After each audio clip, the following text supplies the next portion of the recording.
Welcome to study 24 Udaipur. इस video में हम DSSB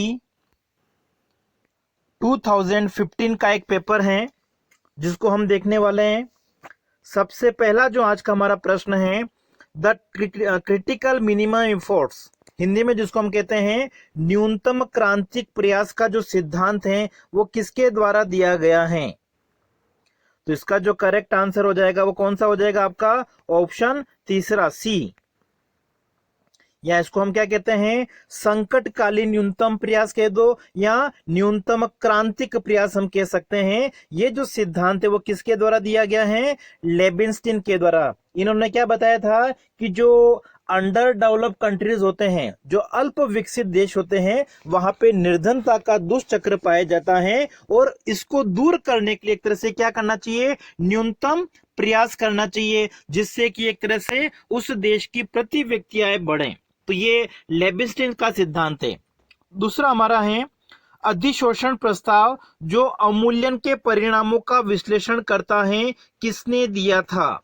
तो अधिशोषण प्रस्ताव जो है वो किसके साथ में संबंधित है, सिडनी अलेक्जेंडर के साथ में संबंधित है, ऑप्शन हमारा डी।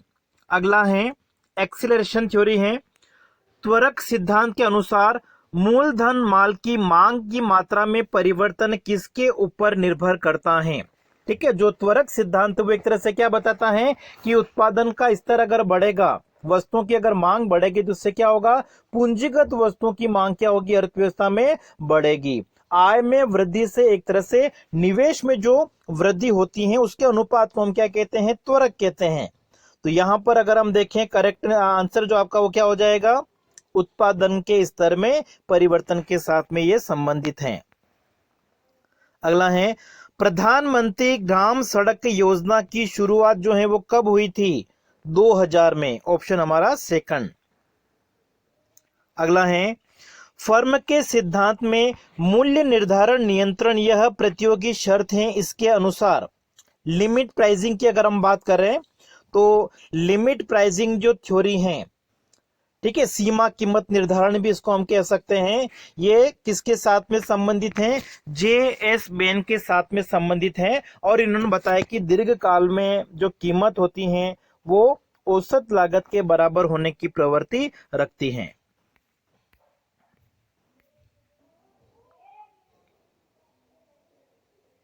अगला है यदि दो वस्तुएं अयोग्य विकल्पी हैं, ठीक है, अयोग्य विकल्पी का मतलब कि जो उनका प्रतिस्थापन होता है वो कम होता है, तब प्रतिस्थापन तन्यता होती है।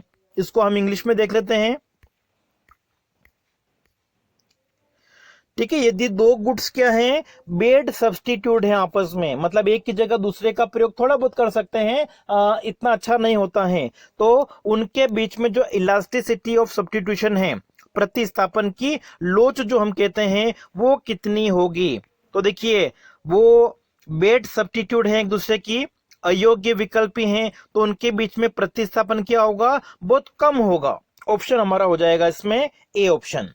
अगला है यदि संपूर्ण प्रतिगमन के महत्व का परीक्षण करने के लिए इस परीक्षण का प्रयोग करते हैं, ठीक है, समग्र प्रतिगमन विश्लेषण की अगर हम बात करें तो उसके लिए किसका प्रयोग किया जाएगा, एफ परीक्षण का प्रयोग किया जाएगा। ऑप्शन हमारा इसमें हो जाएगा बी। ठीक है, जो समग्र प्रतिगमन विश्लेषण होता है उसके लिए हम किसका प्रयोग करेंगे, एफ परीक्षण का। अगला है सिंप्लेक्स पद्धति इसकी समस्या हल करने के लिए उपयोगी आती है। सिंप्लेक्स मेथड जो होती है वो किसके साथ में संबंधित है, लीनियर प्रोग्रामिंग के साथ में संबंधित है, रेखिक प्रोग्रामिंग की एक मेथड है। अगला है निम्न में से कौन सा मद मजदूर की सामाजिक सुरक्षा नहीं है। देखिए मजदूरी, एक मजदूर काम करता है, श्रमिक, उसके बदले में चुकाना वो तो आवश्यक होता है, उसकी मजदूरी होती है। लेकिन जो सामाजिक सुरक्षा की अगर हम बात करें, उसको मजदूरी के साथ में जो अन्य सुविधाएं दी जाती है, जैसे कि पेंशन हो सकती है, प्रसूति सुविधाएं हो सकती हैं, उद्योगों में किसी प्रकार की कोई क्षति होती है उसका मुआवजा दिया जाता है, तो ये सभी सामाजिक सुरक्षा में शामिल किया जाएगा। तो यहाँ पे ऑप्शन हो जाएगा आपका ए। अगला है यूएनईपी का मुख्य उद्देश्य क्या है?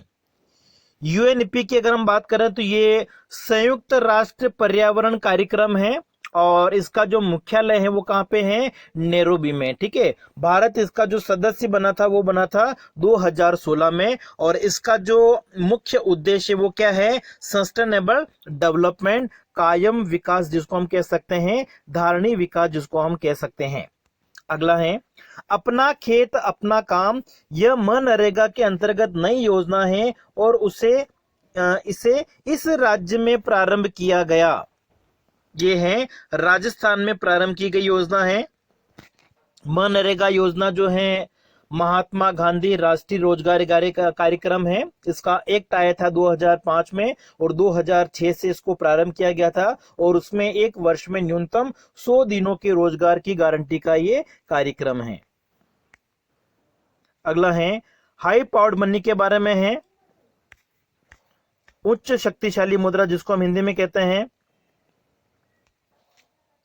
हाई पावर्ड मनी जो है वो क्या होती हैं? उच्च शक्तिशाली मुद्रा क्या होती हैं? तो जनता के पास में जो मुद्रा होती हैं और बैंकों के पास में जो नकद कोष होते हैं, इन दोनों को मिला के एक तरह से क्या कहा जाता है? हाई पावर्ड मनी कहा जाता है। ऑप्शन हमारा यहाँ पे हो जाएगा डी। अगला है निवेश उत्पादन तकनीक या इनपुट आउटपुट मॉडल जो है वो किसका आविष्कार है? तो इनपुट आउटपुट मॉडल जो है वो किसके साथ में संबंधित है? लियोनटिफ के साथ में संबंधित है। ऑप्शन हमारा हो जाएगा इसमें बी। अगला है Q equal to A L की पावर अल्फा के की पावर बीटा। ये एक उत्पादन फलन है, इसको हम कोप डगलस उत्पादन फलन कहते हैं और इसके अनुसार बढ़ते प्रतिफल के लिए होना चाहिए। ठीक है, बढ़ते प्रतिफल की कंडीशन में क्या होगा? अल्फा प्लस बीटा जो है उसका मान 1 से ज्यादा होना चाहिए। उसको हम क्या कहते हैं? बढ़ते प्रतिफल की स्थिति कहेंगे। अगर दोनों के मान alpha plus beta equal to 1 है तो ये स्थिर प्रतिफल को दर्शाता है और लेस देन 1 है तो ये घटते हुए प्रतिफल को दर्शाता है।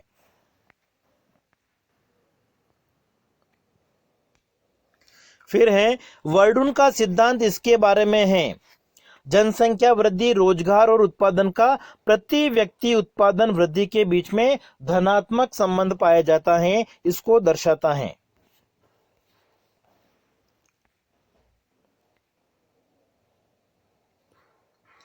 अगला है मजदूरों को किराए पर लेने के लिए फर्म के द्वारा किए गए व्यय को। देखिए उत्पादन के जो भी साधन बाहर से क्रय किए जाते हैं जिसके लिए भुगतान किया जाएगा उद्योगपति के द्वारा, तो ऐसी लागतों को हम क्या कहते हैं? स्पष्ट लागतें कहते हैं। तो यहाँ पे आपका जो करेक्ट आंसर है वो कौन सा हो जाएगा? Option A. ठीक है, सुस्पष्ट व्यय इनको हम कह सकते हैं। अगला है निम्न में से कौन सा चालू आवश्यकताओं के लिए अर्थात अस्थायी रिक्ति की पूर्ति के लिए अल्पावधि ऋण है? तो इसका जो आंसर है वो आपका हो जाएगा अनिधिबद्ध ऋण। ठीक है, ये आपका फंडेड है, ये अनफंडेड है। जो निधिक ऋण होता है वो दीर्घकालीन ऋण होता है, इसकी अवधि सामान्यतः 1 वर्ष से अधिक होती है और इसमें ऋण भुगतान के लिए कोष बनाया जाता है। लेकिन जो अनिधिबद्ध ऋण होता है ये एक अल्पकालीन ऋण का प्रकार हम कह सकते हैं। इसकी अवधि 1 वर्ष से कम होती है और इसके लिए सरकार कोई अतिरिक्त बॉन्ड जारी करके अपनी जो वर्तमान आय होती है उसी में से इन ऋणों का भुगतान कर देती है। नेक्स्ट है मुद्रीकरण घाटा का मतलब क्या होता है? केंद्र सरकार को आरबीआई से अधिक उधार लेने की अगर परिस्थिति आती है तो उसको हम क्या कहते हैं? मुद्रीकरण घाटा कहते हैं। अगला है कर तल में समानुपाती वृद्धि का कर की आय में समानुपाती वृद्धि के प्रभाव को क्या कहते हैं? ठीक है, तो ये हो जाएगा आपका कर उत्प्लावकता।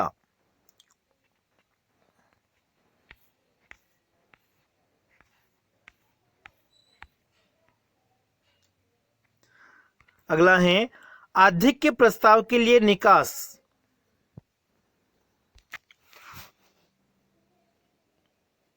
वेंट फॉर सरप्लस किसकी थ्योरी है? एडम स्मिथ की थ्योरी है। और इसका जो संबंध है वो किसके साथ में है, अंडर डेवलप कंट्री के साथ में है, जो अल्प विकसित देश होते हैं उनके साथ में संबंधित हैं। ठीक है, एडम स्मिथ ने क्या बताया था अंतरराष्ट्रीय व्यापार के बारे में, सिद्धांत ये एक तरह से कि जो अविकसित देश होते हैं उनमें कुछ अधिशेष होता है, कुछ सरप्लस होता है, और सामान्यतः सरप्लस जो होता है वो किसका होता है, जो प्राथमिक उत्पाद होते हैं उनका होता है। ठीक है, तो घरेलू मांग पूरी होने के बाद में भी इनके पास में इसका कुछ भाग बच जाता है, इसको वो निर्यात कर सकते हैं, निर्यात करना इनके लिए संभव होता है। इसको हम एक तरह से कहते हैं went for surplus theory, Adam Smith की है। तो यहाँ पे बी ऑप्शन आपका सही हो जाएगा। अगला है, किसान क्रेडिट कार्ड पद्धति किस वर्ष आरंभ हुई थी, केसीसी। ठीक है, 1998 में प्रारंभ हुई थी, ऑप्शन हमारा इसमें बी।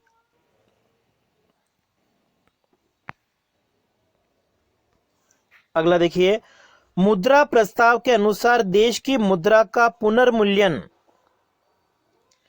ठीक है, मुद्रा का पुनर्मूल्यन का मतलब क्या हो गया कि माना कि $1 की मूल्य कितना है, 70 रुपए है। अगर सरकार क्या करती है, हमारे देश की मुद्रा की कीमत को बढ़ा देती है, मतलब $1 का मूल्य अगर कितना कर दे, 60 अगर कर देती है, तो इसको एक तरह से हम क्या कहेंगे, मुद्रा का पुनर्मूल्यन कहते हैं। और मुद्रा का पुनर्मूल्यन होने से अब क्या होगा, हमारे देश की मुद्रा की जो मांग है वो क्या होगी, घट जाएगी। क्योंकि पहले $1 में हम 70 रुपए दे रहे थे, अब हम $1 में केवल 60 रुपए दे रहे। इसका मतलब हमारे घरेलू देश की मुद्रा की मांग को ये क्या करेगा, घटाएगा।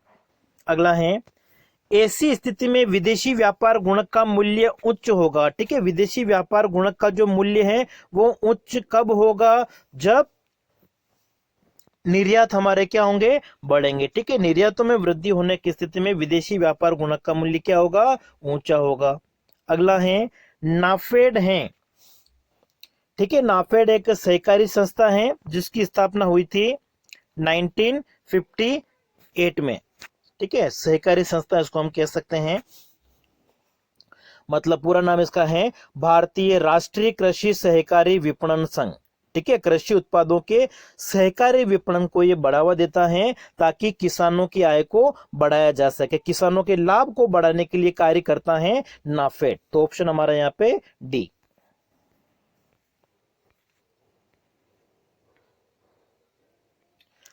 अगला है, निम्न में से कौन समय उत्क्रमण परीक्षण को पूरा करता है लेकिन घटक उत्क्रमण परीक्षण को पूरा नहीं करता। टाइम रिवर्सल टेस्ट को सेटिस्फाई करता है लेकिन फैक्टर रिवर्सल को सेटिस्फाई नहीं करता है। तो ये ऑप्शन हमारा हो जाएगा मार्शल और एजवर्थ का जो सूचकांक है वो। ठीक है, बाकी लेस्पेयर, फिशर, पाशे का जो सूचकांक है वो टाइम और फैक्टर रिवर्सल टेस्ट दोनों को सेटिस्फाई करते हैं, समय और तत्व उत्क्रमिता परीक्षण को संतुष्ट करते हैं। अगला देखिए, निम्न में से कौन सी असंभाव्यता आधारित नमूना पद्धति है, सैंपलिंग मेथड की अगर हम बात करें तो नॉन प्रोबेबिलिटी मेथड इनमें से कौन सी है, कोटा प्रतिचयन। ठीक है, बाकी जैसे देखिए योजनाबद्ध प्रतिचयन है, स्तरित यादृच्छिक प्रतिचयन है, स्टैटिड, सामान्य यादृच्छिक रैंडम सैंपलिंग है। तो ये सारे एक तरह से किसमें आते हैं, प्रोबेबिलिटी सैंपलिंग में आएंगे। ठीक है, लेकिन कोटा प्रतिचयन जो होता है उसमें सभी मदों के चुने जाने की संभावना बराबर नहीं होती है, इसलिए इसको हम क्या कहते हैं, असंभाव्यता। अगला है, ऑस्टिन स्कूल के संस्थापक किसे आमतौर से माना जाता है। ठीक है, ऑस्टिन स्कूल में तो सही आंसर आपका हो जाएगा कार्ल मेंजर। ठीक है, इनका मानना था, जैसे देखो किन्स का क्या मानना था कि वस्तु की जो कीमत का निर्धारण होता है उसमें सरकार का हस्तक्षेप होना चाहिए, लेकिन जो ऑस्टिन स्कूल है उसका क्या मानना है, कीमत निर्धारण में सरकार का हस्तक्षेप नहीं होना चाहिए, ऐसे इनके विचार थे। तो ऑस्टिन स्कूल का संबंध किसके साथ में है, कार्ल मेंजर के साथ में है। अगला है, व्यापार चक्र को स्पष्ट करने के लिए निम्न में से कौन सा अर्थशास्त्री स्टोक समन्वय सिद्धांत के मॉडल का उपयोग करता है। हिक्स का मॉडल जो है वो गुणक और त्वरक की परस्पर क्रिया पे आधारित है, मतलब आय एवं निवेश में परिवर्तन से उत्पादन एवं उपभोग में परिवर्तनों की जो व्याख्या है वो J.R. हिक्स के द्वारा की गई है। अगला है, उल्टा यू आकार की आय वितरण परिकल्पना निम्न में से किसके साथ में संबंधित है। ठीक है, उल्टे यू आकार की का मतलब ये, तो ये जो संबंध है वो किसके साथ में है? साइमन कुजनेट्स के साथ में संबंधित हैं। इन्होंने क्या बताया कि कोई भी देश जैसे जैसे विकास करता जाता है तो विकास करने के साथ साथ में उस देश में आय की जो विषमता है प्रारंभ में तो क्या होती हैं? बढ़ती हैं। अपने एक अधिकतम स्तर पर पहुंचने के बाद में फिर आय की विषमता में कमी आने लग जाती है। ऐसा जो विचार है वो दिया गया था साइमन कुजनेट्स के द्वारा, 1950 के आसपास दिया गया था। तो उल्टे यू आकार की आय वितरण की जो परिकल्पना है वो साइमन कुजनेट्स के साथ में संबंधित है। अगला है, मुद्रास्फीति और अपस्फीति की चिरकालीन परिस्थिति का सामना करने के लिए कर और लोक व्यय से काम लेकर आर्थिक व्यवस्था की क्षतिपूर्त करने की जो लक्ष्य नीति है उसको क्या कहा जाता है? तो यह आपका हो जाएगा क्षतिपूरक वित्तीय विधि, इसको हम कहेंगे। ऑप्शन हमारा बी। अगला है, टाइप 2 गलती की परिभाषा है। देखिए, जो त्रुटि होती हैं वो टाइप 1 और टाइप 2 दो प्रकार की होती हैं। टाइप 2 के बारे में पूछा हुआ है, तो अमान्य अनुमान को स्वीकार करो जब वह गलत है। ठीक है, हमारी जो हाइपोथेसिस होती हैं अगर वो गलत होती हैं लेकिन उसको फिर भी अस्वीकार कर लिया जाता है तो उसको हम क्या कहते हैं? टाइप 2 की गलती कहेंगे। ऑप्शन हमारा यहाँ पे हो जाएगा सी ऑप्शन। और टाइप 1 की जो त्रुटि होती है उसमें हम क्या करते हैं? जो हमारी हाइपोथेसिस होती है, परिकल्पना, वो सत्य होती हैं लेकिन उसको अस्वीकार कर दिया जाता है। ठीक है, सत्य को हमने अस्वीकार कर दिया, वो टाइप 1 की गलती है। अमान्य अनुमान को स्वीकार करो जब वह गलत है, उसको हम क्या कहेंगे? टाइप 2 की गलती कहेंगे। अगला है, कोहिन क्लार्क का वाद है कि विश्व के अधिकतर देशों में करों की सुरक्षित ऊपरी सीमा कितनी है? ये हो जाएगा राष्ट्रीय आय का 25% है। अगला है, त्वरित सिंचाई लाभ कार्यक्रम की जो शुरुआत है वो कब हुई थी? 96-97 में। ऑप्शन हमारा फर्स्ट।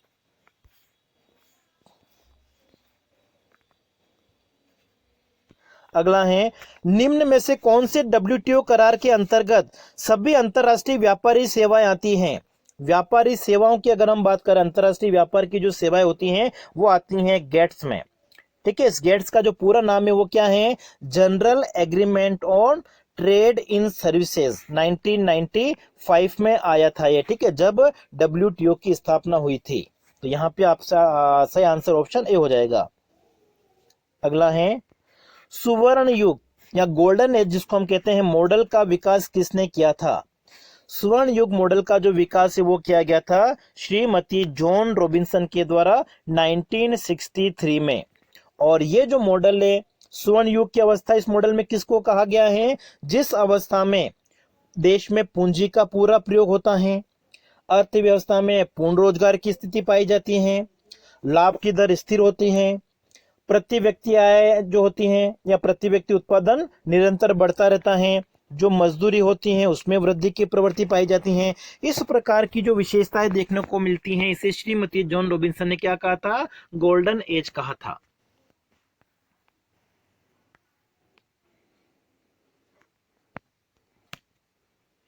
विषम विसारिता होते हुए निम्न में से कौन सा कथन सही नहीं है?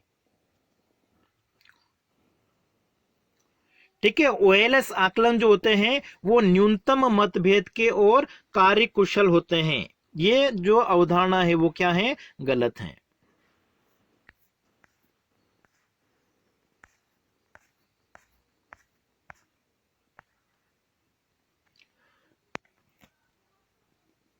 अगला है, वेबर के स्थान निर्धारण सिद्धांत के अनुसार स्थान निर्धारण पर पड़ने वाले प्रभाव डालने वाले महत्वपूर्ण घटक जो हैं इनमें से कौन कौन से हैं? तो एक तो परिवहन व्यय और दूसरा मजदूरी के ऊपर जो व्यय किया जाता है, इन दोनों को उन्होंने बताया था। तो आपका जो करेक्ट आंसर है वो कौन सा होना चाहिए इसमें से? ऑप्शन हमारा तीसरा।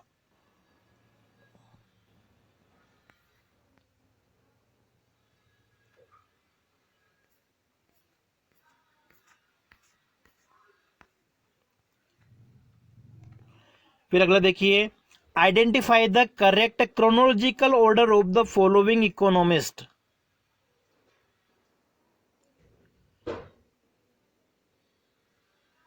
तो सबसे पहले एडम स्मिथ, फिर माल्थस, रिकार्डो और फिर जे एस मिल। ये जो ऑर्डर है वो सही होना चाहिए।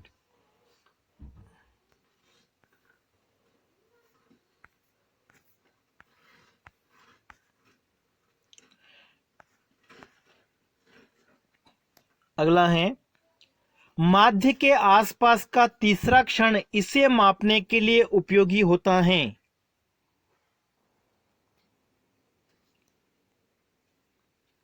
ठीक है, ये देखिए इस तरीके से हम जब कर्व बनाते हैं, ये हमारा माध्य है। तो माध्य के और जो बिखराव होता है कि हमारी जो श्रेणी है वो किस प्रकार की है, ठीक है, उसमें स्क्यूनेस जो होता है, सममिति को मापने के लिए हम किसका प्रयोग करते हैं, जो विषमता के माप होते हैं उसका। तो माध्य के आसपास तीसरा क्षण इसे मापने के लिए प्रयोग होता है, किसका मापा जाता है, सममिति के लिए। अगला है, निम्न में से कौन सा आदर्श सूचकांक है, ठीक है, फिशर का जो सूचकांक होता है उसको आदर्श सूचकांक कहा जाता है। लेस्पेर और पाशे दोनों के सूचकांकों को मल्टीप्लाई करके अगर हम उसका रूट निकाल लेते हैं तो हमारे पास में क्या आ जाएगा, फिशर का सूचकांक। और फिशर का जो सूचकांक है वो लेस्पेर फैक्टर रिवर्सल टेस्ट और टाइम रिवर्सल टेस्ट दोनों को संतुष्ट करता है। समय उत्क्रमिता परीक्षण और तत्व उत्क्रमिता परीक्षण दोनों को संतुष्ट करता है। अगला है, सूची 1 को सूची 2 के साथ में हमको मिलाना है। तो देखिए, नया शास्त्रीय सिद्धांत जो न्यू क्लासिकल थ्योरी की अगर हम बात करते हैं तो न्यू क्लासिकल थ्योरी जो है किसके साथ में संबंधित है, रॉबर्ट लुकास के साथ में। तो सबसे पहले आपका आना चाहिए 2। फिर स्थायी आय परिकल्पना, परमानेंट इनकम हाइपोथेसिस किसके साथ में संबंधित है, फ्रीडमैन के साथ में। तो फिर आना चाहिए आपका ऑप्शन 4 आना चाहिए। फिर उसके बाद में संतुलित बजट का जो अवधारणा है, बहुविधि परिणाम है, वो हेवलमो के साथ में संबंधित है। फिर आपका आना चाहिए 1। और फिर नया केन्जियन अर्थशास्त्र, ठीक है, न्यू केन्जियन इकोनॉमिक्स जो है वो किसके साथ में संबंधित है, मैनक्यू के साथ में, ग्रेगरी मैनक्यू। फिर आना चाहिए आपका 3। तो 2 4 1 3 ये आपका जो क्रम है वो सही होना चाहिए, ऑप्शन हमारा तीसरा।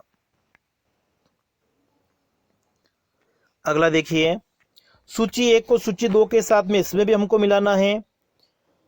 4 सेक्टर मॉडल जो है, 4 खंड मॉडल, वो महल नोबिस के साथ में संबंधित है। सबसे पहले आना चाहिए आपका तीसरा। संकटकालीन न्यूनतम प्रयास सिद्धांत, ठीक, क्रिटिकल मिनिमम एफोर्ट थ्योरी जो है वो किसके साथ में संबंधित है, लेबेंस्टीन के साथ में। तो फिर आना चाहिए आपका 4। बिग पुश थ्योरी, बड़ा धक्का सिद्धांत, रोजेस्टिन रोदान के साथ में संबंधित है। फिर आपका आना चाहिए 1। और फिर लास्ट में असीमित मजदूर आपूर्ति सिद्धांत, मतलब जो कृषि क्षेत्र होता है उसमें श्रमिकों की असीमित पूर्ति होती है, ये लेविस का सिद्धांत था 2। तो 3 4 1 2, ठीक है, जहां पे भी हो उसको हम देख लेंगे।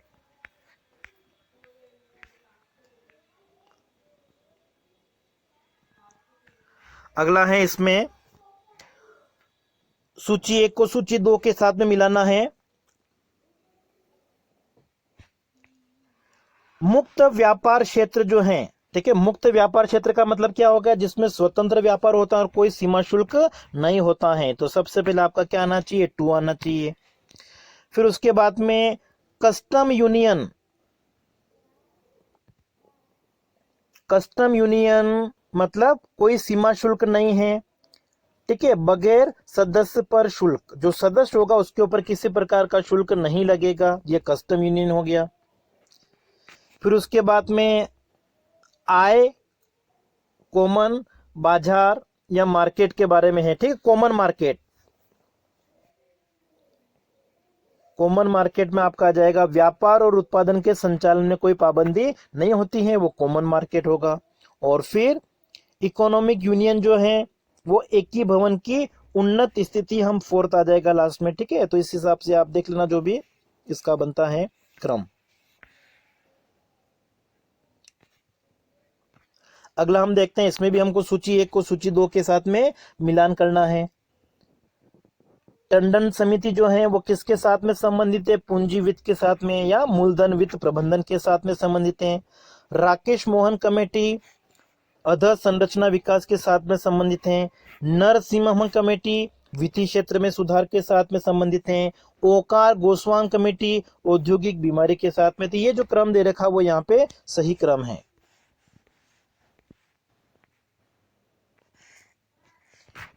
अगला है उत्तोलन परिणाम इससे संबंधित हैं।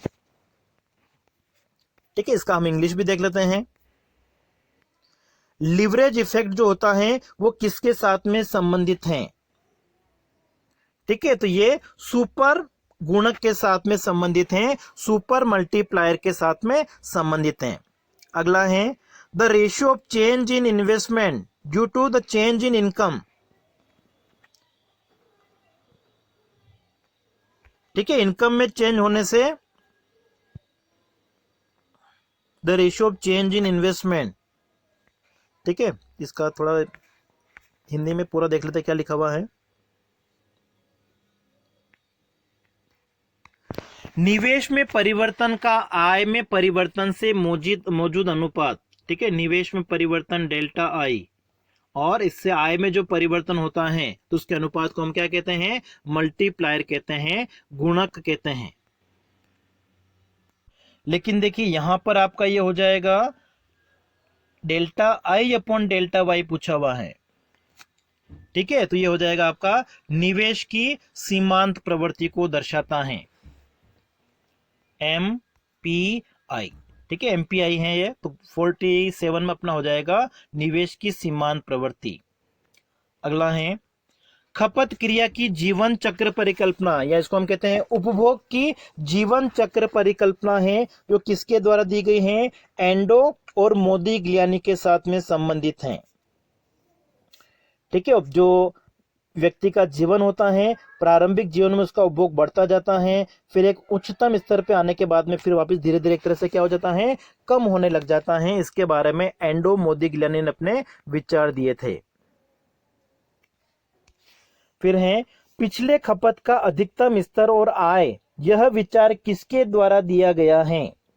ठीक है, ये जेम्स ड्यूजनबरी की जो अवधारणा थी कि व्यक्ति अपना एक उपभोग का स्तर प्राप्त कर लेता है और जब आय में कमी आ जाती है तब भी वो क्या करता है? अपने उपभोग को उसी स्तर को बनाए रखता है। ठीक है, ड्यूजनबरी का सिद्धांत है ये।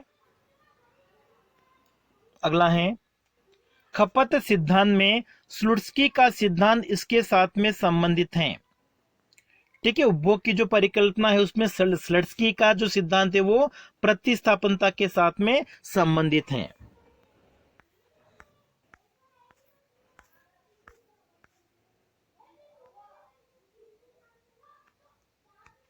अगला है सुप्रकट खपत सिद्धांत के द्वारा किसने हीरो के लिए असामान्य आकार का मांग वक्र जो है वो प्रदर्शित किया? ठीक है, यहाँ पे हीरो की अगर हम बात करें तो हीरो का जो संबंध है वो एक तरह से किसके साथ में है? जो प्रतिष्ठा सूचक वस्तु हैं उनके साथ में है। और ये जो प्रभाव है वो वेबलन प्रभाव के नाम से जाना जाता है, जिसमें मांग वक्र का आकार धनात्मक होता है। ठीक है, लो जो प्रतिष्ठा सूचक वस्तु होती हैं उनके संदर्भ में अगर हम देखें, व्यक्ति समाज में अपनी प्रतिष्ठा को बनाए रखने के लिए क्या करता है? ऊंची कीमत वाली वस्तुओं की मांग अधिक करता है। जैसे कि जो प्रतिष्ठा सूचक वस्तुओं में हम शामिल करते हैं, महंगी घड़ियां हो गई हैं, ज्वेलरी है, लग्जरी कार हैं। ठीक है, इनके संदर्भ में मांग वक्र जो देखें वो एक मांग वक्र का आकार को तो कैसा होता है? सामान्य मांग वक्र होता है ऋणात्मक ढाल का, लेकिन इसके संदर्भ में ठीक है वो कैसा होता है? धनात्मक ढाल का होता है, जिसको हम वेबलन प्रभाव कहते हैं। उपभोक्ता का मांग वक्र इससे प्राप्त किया जा सकता है। कीमत उपभोग वक्र से हम PCC से हम क्या कर सकते हैं? मांग वक्र ज्ञात कर सकते हैं।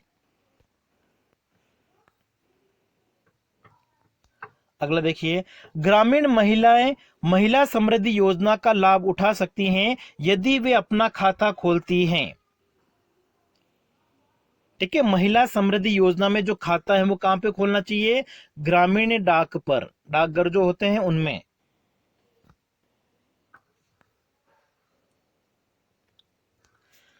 जिस दर पर बैंक RBI को उधार देती है उसको हम क्या कहते हैं?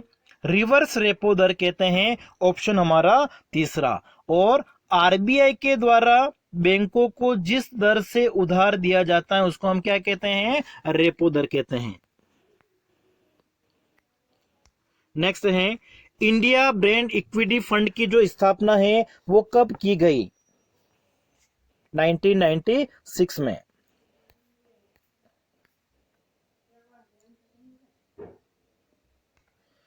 नए नियमों के अनुसार राइट इश्यू पूर्ण करने की समग्र समय अवधि को वर्तमान 109 दिनों से घटाकर कितने दिन कर दिया गया है, 43 दिन।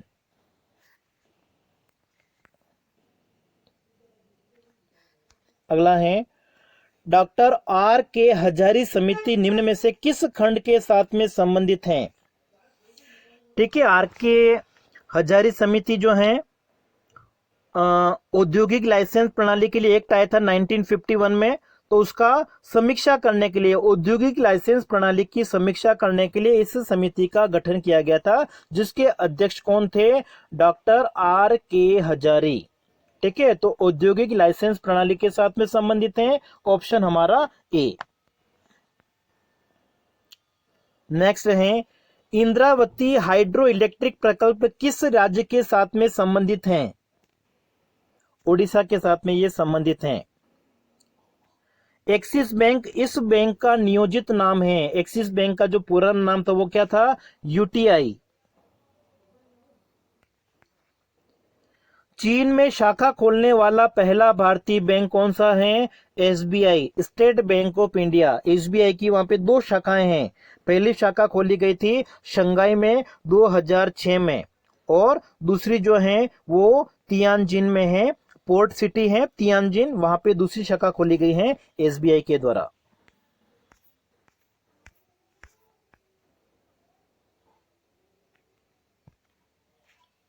अगला है, टोबिन टैक्स इस प्रकार का कर है। ठीक है, टोबिन टैक्स जो होता है वो किस पे लगाया जाता है, विदेशी मुद्रा में व्यवहार के ऊपर जो टैक्स लगाया जाता है, मतलब विदेशों पूंजी की जो आवक होती है उसके ऊपर जो टैक्स लगाया जाता है, अल्पकालीन मुद्रा का जो लेन देन होता है उसके ऊपर जो टैक्स लगाया जाता है उसको हम क्या कहते हैं, टोबिन कर कहते हैं। अगला, भारतीय अर्थव्यवस्था का कार्य पाश्चात्य देशों की अर्थव्यवस्था के कार्य से अलग है, यह शोध प्रबंध सबसे पहले इसने सामने रखा,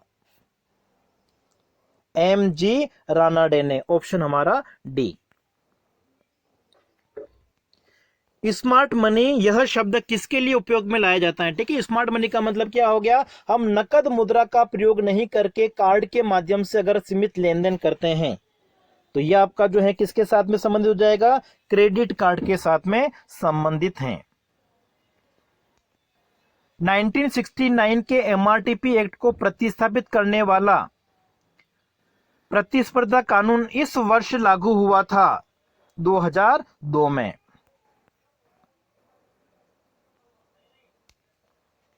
अगला है, आत्मनिर्भरता या अटॉर्की जिसको कहा जाता है, किस स्थिति को कहा जाता है।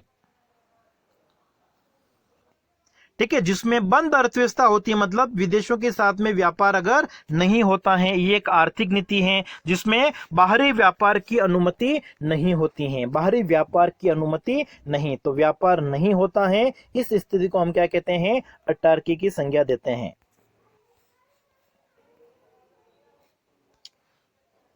एसडीआर को इस वर्ष पहले आरंभ किया गया। ठीक है, एसडीआर क्या है, विशेष आहरण अधिकार, जो आईएमएफ के साथ में संबंधित हैं, और इसको प्रारंभ किया गया था 1969 में। अगला है, गोल्ड ट्रांची का मतलब क्या होता है। ठीक है, यह बिना शर्त का द्रव्यत्व है जिसे आईएमएफ के सदस्य दूसरे कोई निधि जैसा मानते हैं। इंटरनेशनल फाइनेंस कॉरपोरेशन किस साल स्थापित हुआ था, जुलाई 1956 में। निम्न में से किसे ऋण परिचर्या में शामिल किया जाता है, परिशोधन और ब्याज भुगतान को शामिल किया जाता है। इसके बगैर विकास असंभव है। ठीक है, अर्थशास्त्रियों का क्या मानना है कि हर वर्ष जो है मुद्रास्फीति में लगभग 2% से 3% की अगर वृद्धि होती है, इतनी इन्फ्लेशन विकास के लिए आवश्यक होती है, तो मुद्रास्फीति के बिना कभी भी किसी देश का विकास नहीं हो सकता है।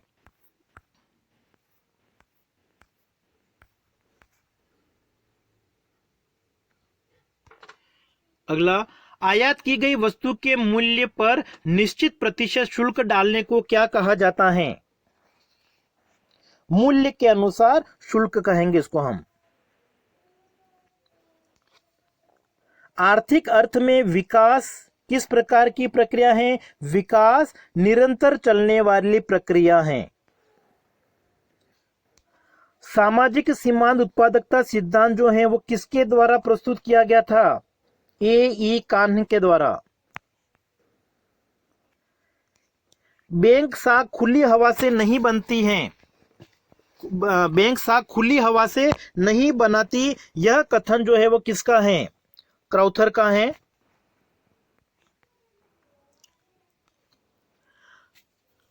असंगठित वित्तीय बाजार में प्रचलित हुंडी इसके जैसी है।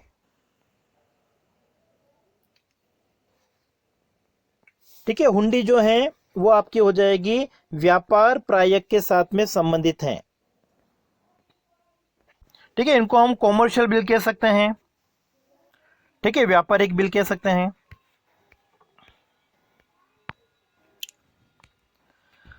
संगठित वित्तीय बाजार का अंत्य सक्रिय और अति संवेदनशील जो हिस्सा होता है उसको क्या कहा जाता है? मांग मुद्रा बाजार। ठीक है, सबसे ज्यादा ये अति संवेदनशील हिस्सा माना जाता है। अनुपूरक ऋण पत्र, यह इन्होंने प्रचलित किया गया वित्तीय दावा होता है। ठीक है, वित्तीय संस्थाओं का होता है, इनके द्वारा जारी किया जाता है। वास्तविक उत्पादन के तीव्र परिवर्तन के कारण यदि मूल्य स्तर बढ़ता है तो उसको हम क्या कहेंगे? वास्तविक उत्पादन भी बढ़ रहा है और उसके साथ साथ में अगर कीमत स्तर बढ़ता है तो इसको कहा जाता है रिफ्लेशन कहा जाता है। हिंदी में हम इसको कहेंगे सौम्य मुद्रा स्फीति। वित्तीय घाटे की पद्धति भारत में इस दिन से बंद की गई 1 अप्रैल 1997 से। भारत में किस प्रकार के नोट संचय पालन करते हैं? न्यूनतम संचय पद्धति, मिनिमम रिजर्व सिस्टम हम कह सकते हैं, जिसमें नोट जारी करने के लिए जो केंद्रीय बैंक होता है उसे अपने पास में 200 करोड़ का कोष रखना पड़ता है, विदेशी प्रतिभूतियों और सोने के रूप में, गोल्ड के रूप में।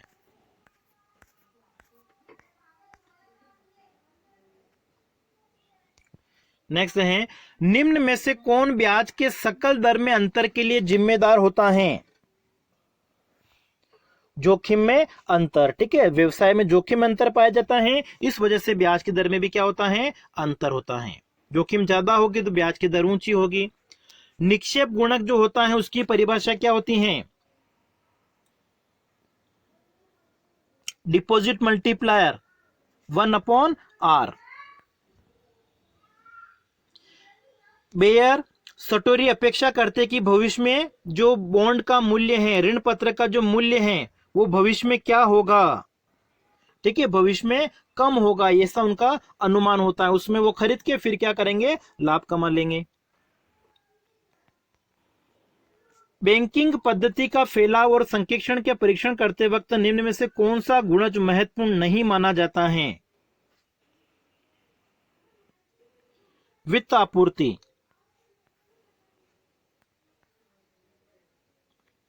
इसके द्वारा बाजार के सभी हिस्सों में विनिमय दर एक समान रखी जाती है।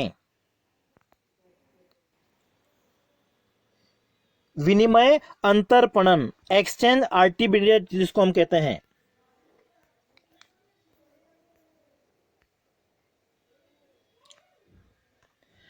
अंतरराष्ट्रीय व्यापार का अवसर मूल्य से संबंधित सिद्धांत एक आधुनिक प्रस्ताव इसमें दोहराया गया है। ठीक है, अंतरराष्ट्रीय व्यापार को जो अवसर लागत सिद्धांत है, अपॉर्चुनिटी कॉस्ट थ्योरी है, वो किसके द्वारा दी गई थी? हेबरलर के द्वारा। ऑप्शन हमारा ए। निम्न में से किस अर्थशास्त्री ने कहा है कि अंतरराष्ट्रीय व्यापार के बढ़ने से विकासशील देश में विपत्ति आएगी? अगर अंतरराष्ट्रीय व्यापार बढ़ेगा तो इससे देश में विपत्ति आएगी, ये किसका मानना था? ये है अपना प्रेबिश का मानना था ऐसा।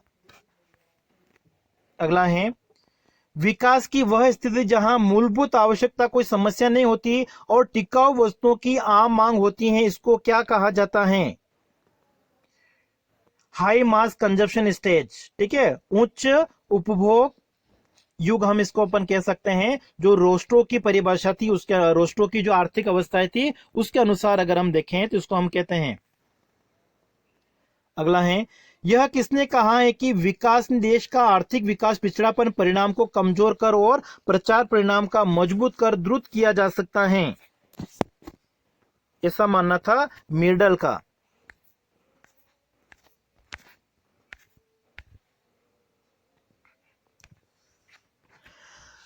आधुनिक आर्थिक विकास की परिकल्पना निम्न में से किस अर्थशास्त्री के साथ में जुड़ी हुई है?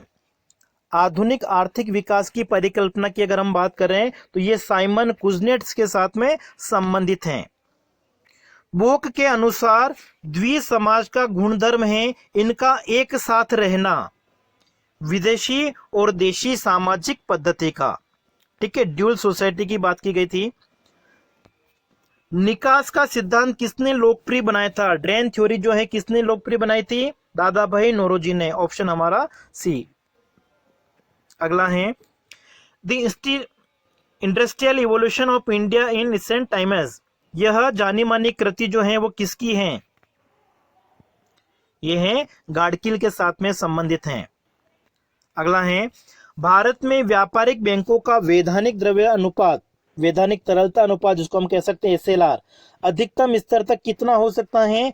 40% तक कितना अधिकतम हो सकता है, ठीक है। अधिकतम जो सीमा है वो कितनी है? 40%।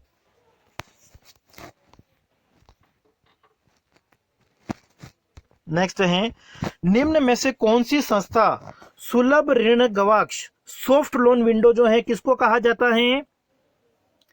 IDA को कहा जाता है, इंटरनेशनल डेवलपमेंट एजेंसी, अंतरराष्ट्रीय विकास संघ जो है उसको कहा जाता है सॉफ्ट लोन विंडो। अगला है, बद्ध मजदूर पद्धति निर्मूलन नियम किस वर्ष में पारित हुआ था?